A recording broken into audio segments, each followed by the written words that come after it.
కొండంత అన్న కోస్తాంధ్ర, రత్నాల సీమ రాయలసీమ, అందాల విశాఖ అందరి విశాఖ.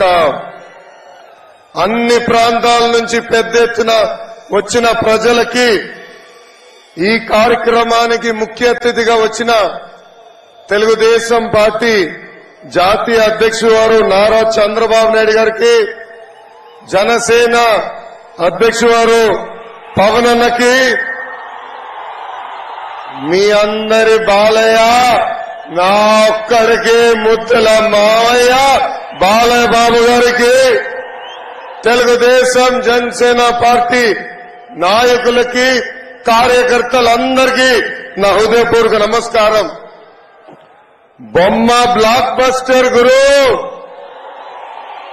ఏ బొమ్మ చూస్తే జగన్ దిమ్మ తిరిగి మైండ్ బ్లాక్ అవుతుందో, ఏ బొమ్మ చూస్తే జగన్ కి జ్వరం వస్తుందో, ఏ బొమ్మ చూస్తే తాడేపల్లి కొంపలో టీవీ పగలుతాయో ఆ బొమ్మ ఈ రోజు మనందరం చూస్తున్నాం. విజనరీ చంద్రబాబు గారు, పవర్ఫుల్ పవన్ అన్న, మన సింహం బాలయ్య బాబు గారు ఒకే ఫ్రేమ్ లో ఉన్నారు. బ్రదర్ ఒక్కసారి జూమ్ చేసి చూపించు. తాడేపల్లి కొంపలో ఉచ్చపడాలి. ఇది యువగలం ముగింపు సభ కాదు, ఇది ఆరంభం మాత్రమే. ఇది నవశకం. యుద్ధం మొదలైంది. తాడేపడి తలుపులు బద్దలు కొట్టే వరకు ఈ యుద్ధం ఆగదు.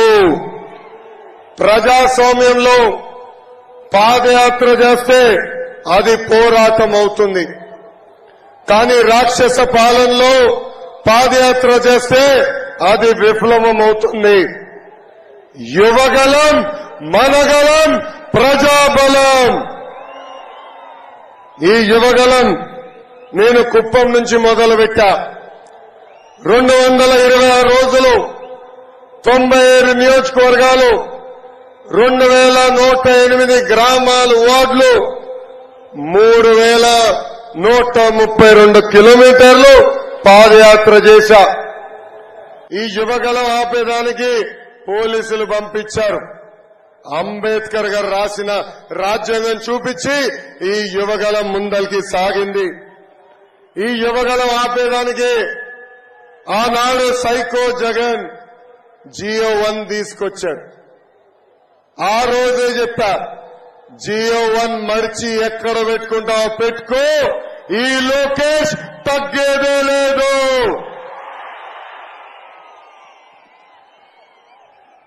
నా మైక్ వేగులు లాక్కున్నారు. ఇది అన్న విశ్వవిఖ్యాత నడ సార్వభౌమ స్వర్గశ్రీ నందమూరి తారక రామారావు గారు ఇచ్చిన గొంతు. ఈ గొంతు నొక్కే మగాడు పుట్టలేదు, పుట్టవోడు.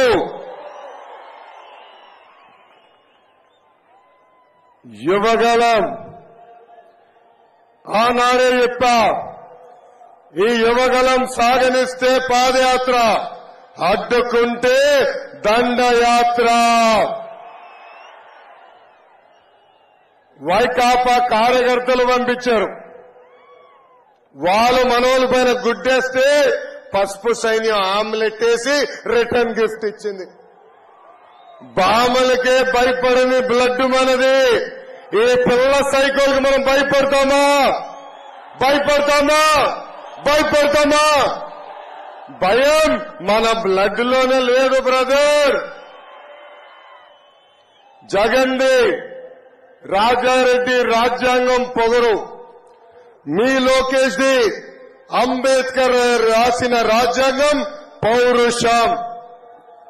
ఒక పక్కన యువగలం, ఇంకో పక్కన భవిష్యత్తు గ్యారంటీ. అదేవిధంగా వారాహి యాత్ర వల్ల వైకాపా ఫ్యాన్ కి ఊక్కబట్టింది.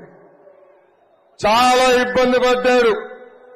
చంద్రబాబు గారిని చూస్తే జగన్ భయపడతాడు, పవన్ చూస్తే జగన్ భయపడతాడు, మీ లోకేష్ ని చూస్తే జగన్ భయపడతాడు. అందుకే చంద్రబాబు గారిని